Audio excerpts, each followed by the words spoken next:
bienvenidos una semana más a nuestro apartado Flores y Plantas, apartado que hacemos junto al vivero municipal Pinares de Torremolinos.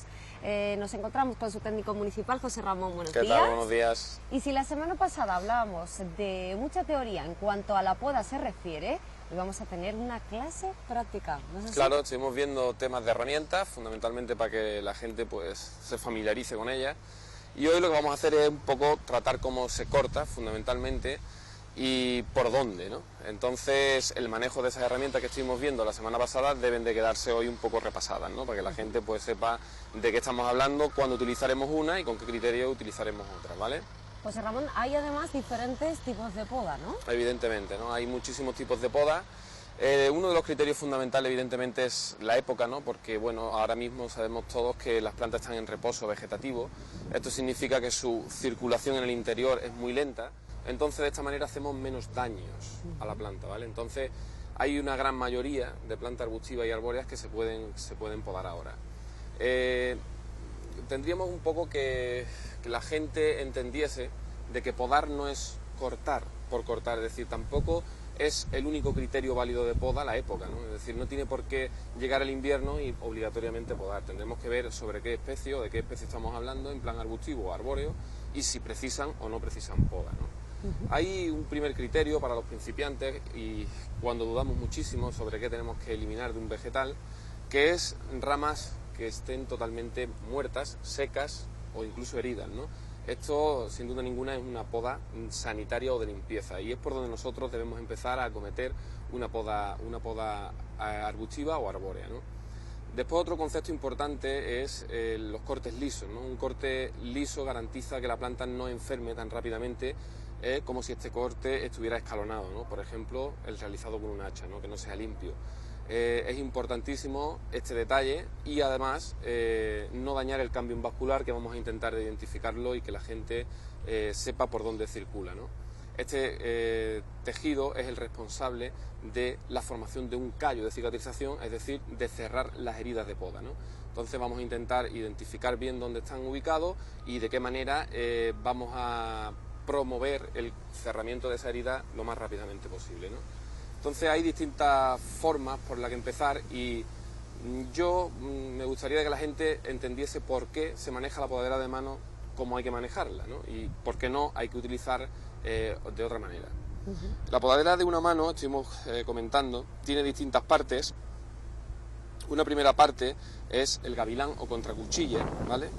Que yo, si tomamos bien la imagen, apoyo en la palma de la mano, ¿vale? Y con los dedos lo que estoy accionando es la cuchilla de la tijera, ¿vale? De manera que esta parte buscará la contracuchilla o gavilán.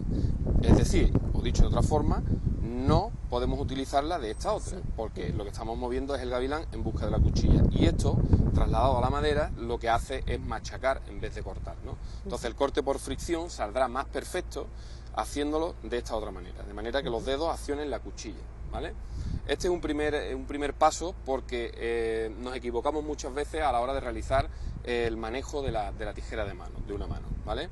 Entonces ese detalle, una vez que lo hemos aprendido, nos daremos cuenta de que evidentemente los cortes perfectos no van a quedar muchas veces, ¿no? En función del diámetro que estemos cortando. Si vamos más forzados, evidentemente el corte será más imperfecto y tendremos que utilizar otra herramienta para perfeccionarlo, que la vimos la semana anterior, que es la navaja de poda que ahora mostraremos, ¿vale?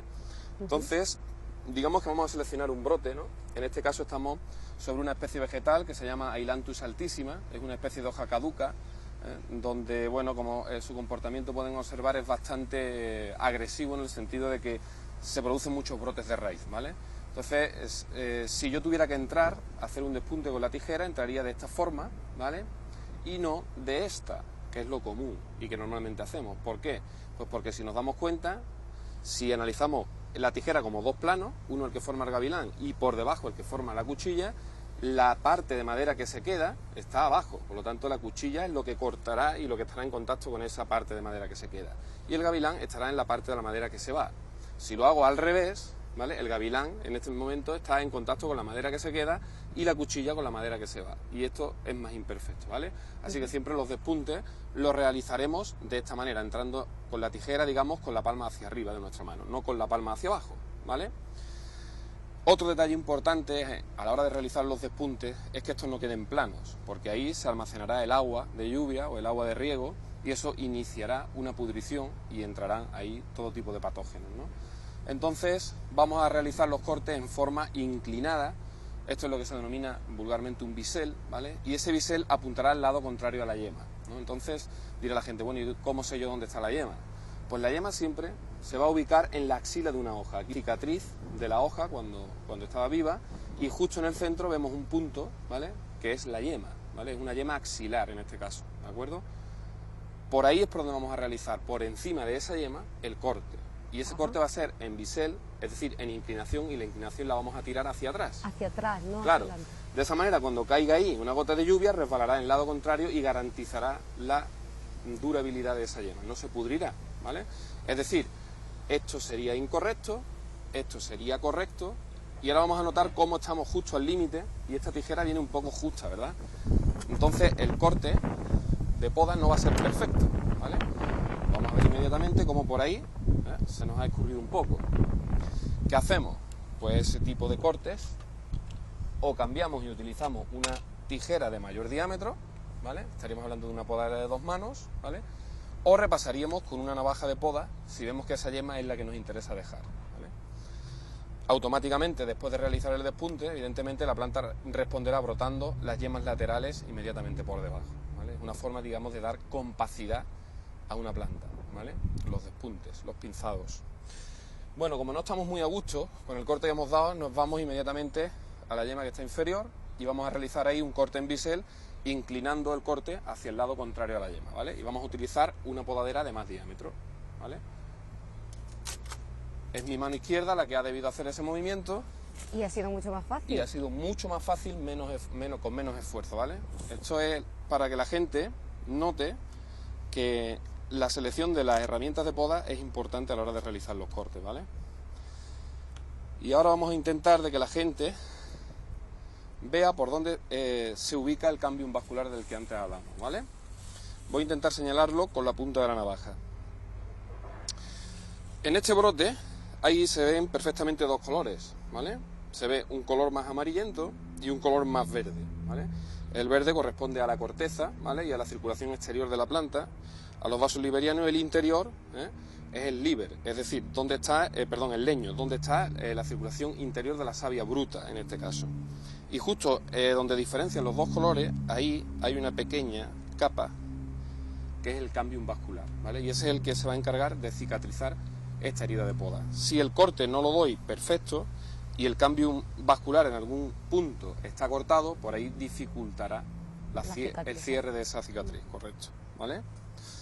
Bueno, pues este es un poco, en principio, cómo debemos enfrentarnos a hacer despuntes, sobre todo la gente que ahora se enfrente, por ejemplo, a dar forma a los hibiscus, que hay gente que, bueno, los deja un poco redondos, aunque no es el momento ideal, para hacer este tipo de poda, pero una poda suave, entendiéndose siempre un despunte ligero. Estamos hablando de los pacíficos, Estamos hablando de los pacíficos, de los hibiscus rosasinensis, que son los pacíficos de hoja perenne que tanto se ven aquí en la zona costera, ¿no? Por ejemplo, una adelfa, que ahora vamos a ver con qué criterios de poda han hecho alumnos del curso que hace poco estuvimos inaugurando, con qué criterios se han enfrentado a ese tipo de poda. La adelfa es una planta que se adapta a todo tipo de poda, incluso a la no poda. ¿Qué ocurre? Que en el momento que dejamos la planta estar por su estado libre, pues empieza a despoblarse en la base, es decir, no tiene hojas en la base, se van todas hacia las puntas, entonces queda un poco fea. Ese era el caso de esta alineación que ahora vamos a tomar imágenes, y lo que ellos han hecho una poda de limpieza en principio y después una poda de formación en vaso, ¿vale? Con la forma que nosotros le íbamos marcando los monitores, ¿vale? Entonces ahora vamos a tomar imágenes de ella y vamos a comentar con qué criterios nos hemos enfrentado a este tipo de poda, ¿vale? Sobre adelfa. Bueno, pues enseguida vemos de nuevo otra de las podas y hoy en nuestra clase práctica, porque a nosotros nos gusta que ustedes pues sepan hacerlo. Hablamos muchas veces muchos términos, damos mucha teoría, pero aquí es también de ustedes una clase práctica para que ustedes sepan pues cómo lo tienen que hacer. Así que enseguida lo vemos.